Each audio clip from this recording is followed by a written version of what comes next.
love movie and movie discussions, you've come to the right place. Who am I, you ask? I am The Wiz. And for this week, I am reviewing the 2007 Wes Anderson film, The Darjeeling Limited, starring Jason Schwartzman, Adrien Brody, and Owen Wilson.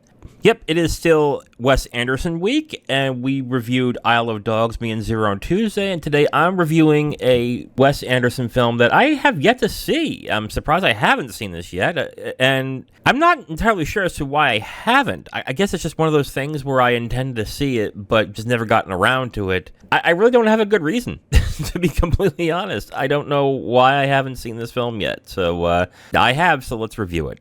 And let's get to the review of The Darjeeling Limited, starring Jason Schwartzman, Adrien Brody, and Owen Wilson, directed by Wes Anderson. So let's get to the plot real quick. This is about three brothers who are traveling through India by a train called the Darjeeling Limited in an attempt to bond with each other again.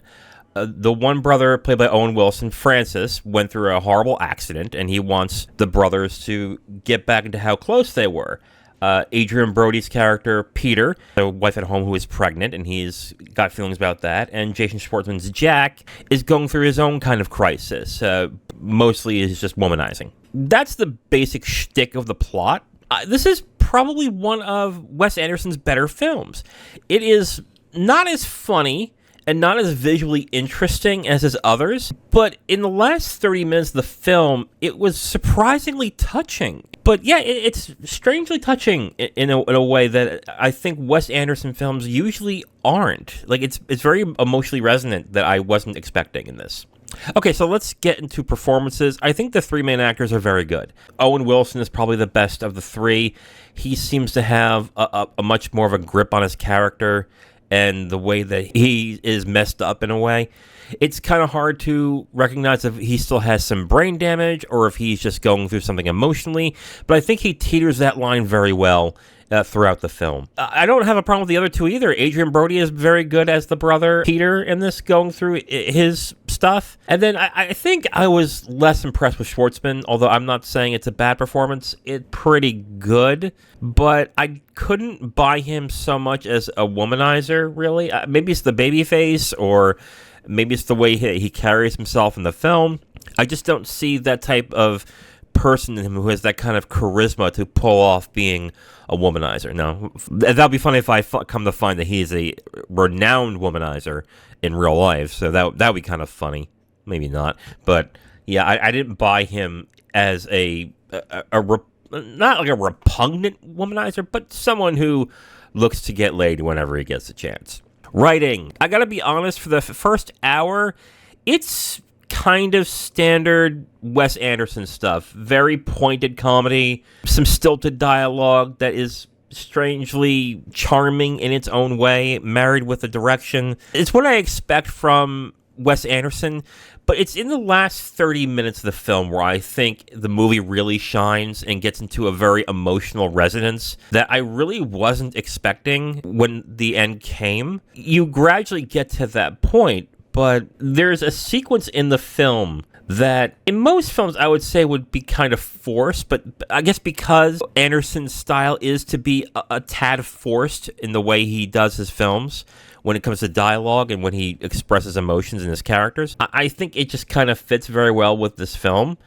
And what they do at the end is, again, strangely emotionally resonant in a way that I wasn't expecting. My thing is, like, I had an emotional reaction to the Royal Tenenbaums, but not in the way I think I was expecting at the time. But it was still a very good dramatic film. I think Darjeeling Limited is better as a drama in this, but I don't think there's enough to actually overtake what the Royal Tenenbaums did. Like, the Royal Tenenbaums is a masterpiece in a different league, but I think the Darjeeling Limited does a few things better that Royal Tenenbaums does, but Royal Tenenbaums does more stuff better than I would say Darjeeling in this. And I think that's mainly because Darjeeling Limited is an hour and 30 minutes. It's not that long of a film. It is a very slight film. When you get to the second half of the film, it just feels like the film is just rushing through everything. And on the one hand, I do appreciate a film that is good, that is also very short.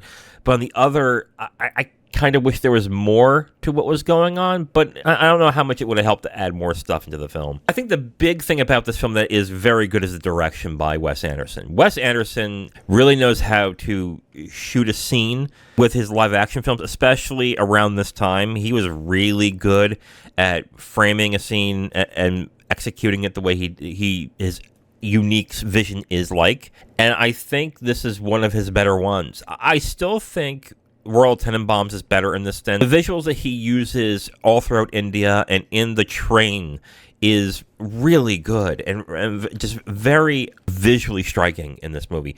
The use of colors, like deep blues, maybe some lighter browns, the way he uses the colors and lighting in this movie is really good in this. Then again, it's not some of my favorite visuals I've had with a Wes Anderson film, but it definitely is a very striking looking movie.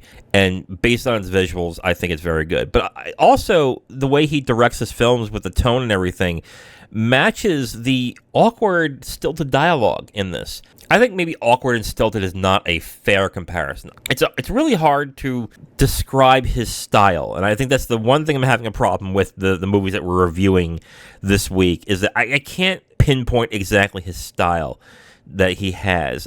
Zero uses weird and unique in a way, but it is definitely unique, but it's just a different type of cadence that he has in his dialogue, that the actors and the way that he directs his film is done really well in this, and I think it's done especially well with the actors and the way that he directs this film. Okay, so final thoughts on the Darjeeling Limited. I actually very much like this film. It's not going to hit the top 3 for me on Wes Anderson films. I think it's still going to be Rushmore, Royal, and Budapest Hotel, but it goes right next to Budapest Hotel in this one. I'm giving this 3.5 out of 5. It is a visually interesting and, again, surprisingly emotionally resonant film that I was not expecting in this movie. I was expecting another quirky comedy, kind of like Rushmore, but this did a lot more than I was expecting in this. It doesn't reach those heights, but I think it is still a very solid, very good Wes Anderson film. If you haven't seen it and you're like me and you haven't given it a chance yet, you should. I think you should give it a shot. 3.5 stars out of 5 for me for the Darjeeling Limited. I'm glad I got to see this. This was a good movie.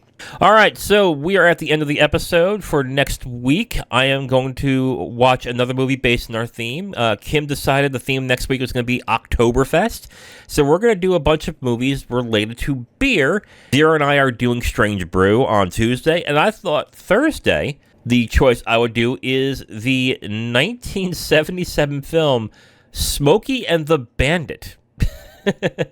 I have never seen this film, but this seems to have a large following, and I'm curious to see how it holds up. So tune in next week where I watch Smokey and the Bandit starring Burt Reynolds and Sally Field, directed by Hal Needham. I am The Wiz, and I'll talk to you next time. Bye.